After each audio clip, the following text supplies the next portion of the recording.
नाशक प्रभु सतगुरु परम कृपाल नमो कंज पद युग पकड़ी सुन प्रभु नजर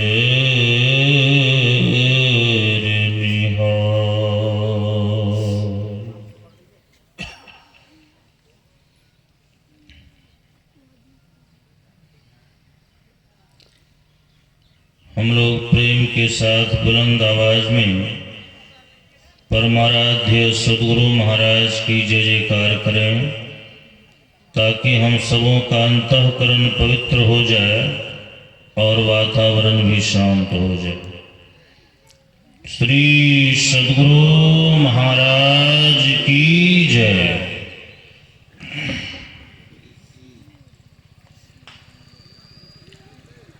परमाराध्य सद्गुरु महाराज के परम पावन श्री चरणों में अनंत बार नमन। मंचासीन पूज्य बाबा के श्री चरणों में कोटि कोटि नमन। परम पूजनीय गुरुजन सत्संग प्रेमी महानुभाव माताओं एवं बहनों,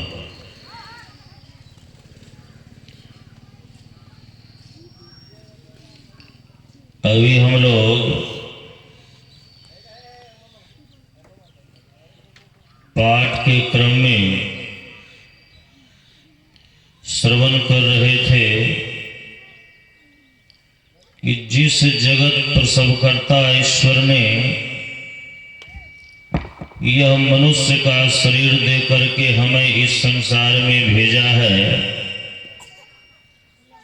उनका ज्ञान हम मनुष्यों को होना चाहिए। उनकी प्राप्ति कैसे होगी ये ज्ञान हम सबों को होना चाहिए। तो परमात्मा का ज्ञान जानने के लिए जीवन में सत्संग की बहुत बड़ी आवश्यकता है। जब तक जीवन में सत्संग नहीं मिल जाता है तब तक विवेक नहीं होता है। जब तक विवेक नहीं होगा तो ईश्वर परमात्मा का सही सही ज्ञान नहीं होगा। वो परमात्मा कैसे हैं? तो परमाराध्य सद्गुरु महर्षि में ही परमहंस जी महाराज कहते हैं, प्रभु वर्णन में आवे नाही अकथ अनामी अहे सब माही। इंद्रियों के माध्यम से ईश्वर का ज्ञान नहीं होता है। इस मुंह से हम जो भी ईश्वर का नाम लेते हैं वो काल्पनिक नाम है, उनका सही सही नाम नहीं है। क्योंकि गुरु महाराज कह रहे हैं अनामी, परमात्मा का कोई नाम नहीं है। हम लोगों ने श्रद्धावश प्रेमवश ईश्वर का नाम कई ढंग से रख दिया है। तो परमात्मा इतने दयालु हैं, हम आप उन्हें जिस भी नाम से पुकारते हैं वे उसी नाम से प्रसन्न होकर के हमारे ऊपर कृपा कर देते हैं। दक्षिण भारत के तरफ भगवान विष्णु को विट्ठल के नाम से पुकारा जाता है। अब विट्ठल का माने क्या होता है? विट्ठल कहते हैं कुत्ता। अब क्या कहेंगे, भगवान का ये नाम नहीं होना चाहिए। इसका मतलब है किसी भी नाम से हम आप उन्हें पुकारते हैं वे हमारे अंदर के भाव को देखते हैं, प्रेम को देखते हैं और वो हमें दर्शन दे देते हैं। और उस परमात्मा को जानने के लिए अपने आप का ज्ञान होना चाहिए। हम क्या हैं, कहां से आए हैं, क्यों आए हुए।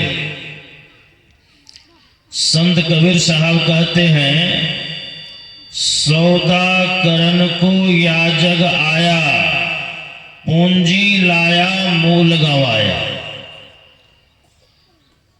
यह मनुष्य का जीवन, मनुष्य का शरीर एक पूंजी है। मानव तन रूपी पूंजी दे करके परमात्मा का सौदा करने के लिए ईश्वर ने हमें संसार में भेजा और एकमात्र यह उपलब्धि मनुष्य को ही हासिल है। जब तक इस शरीर में श्वास रूपी पूंजी है, तब तक ही हम आप इस मनुष्य शरीर का सदुपयोग कर सकते हैं। श्वास रूपी पूंजी खत्म तो यह शरीर किसी काम का नहीं होता है। अपने आप का ज्ञान होना चाहिए, हम क्या हैं। यदि किन्हीं को लगता है ये 3.5 हाथ का शरीर प्राप्त करके संसार में आए हैं तो यही हैं, यह आप नहीं है। इसके अंदर जो जीवात्मा है वही एक सत्य है जो कभी मरता नहीं है। जो मरता है, जिसका विनाश होता है, वो सत्य नहीं होता है।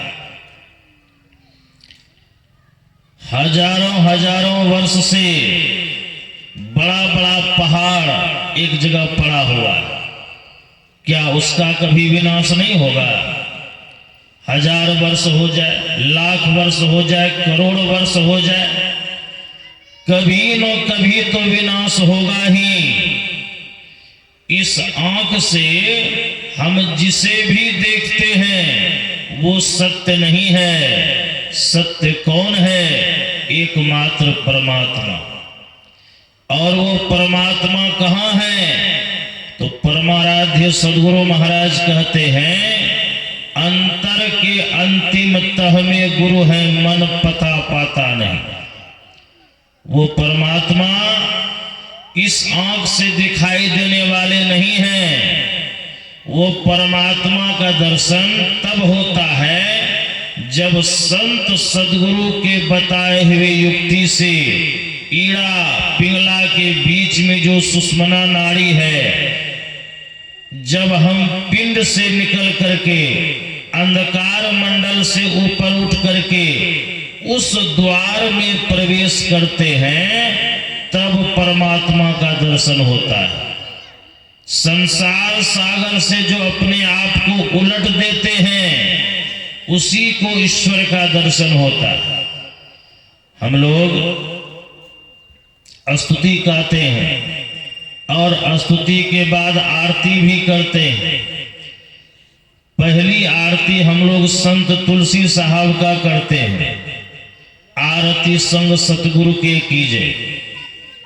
इसी आरती के अंतिम में एक लाइन है, दमकत कड़क कड़क गुरु धामा, उलटी अलल तुलसी तन तीजे।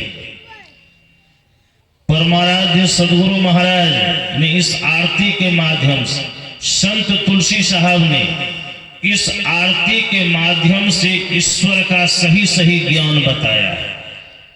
जो अपने आप को उलटता है, संत गुलाल साहब ने भी कहा है, उलटी देखो घट में ज्योति पसार, बिनु बाजे तह धुनि सब होवे, विगसी कमल कचनार। उलटी देखो घट में ज्योति पसार। कैसे उलटना है? तो संत तुलसी साहब कहते हैं, आकाश में एक अलल नाम की पक्षी होती है, समय पाकर के वह अंडा देती है। वह अंडा धीरे धीरे नीचे की ओर गिरने लगता है और गिरने के ही क्रम में समय पूरा होने पर वो फटता है, उससे बच्चा निकल जाता है, धीरे धीरे नीचे आ रहा है।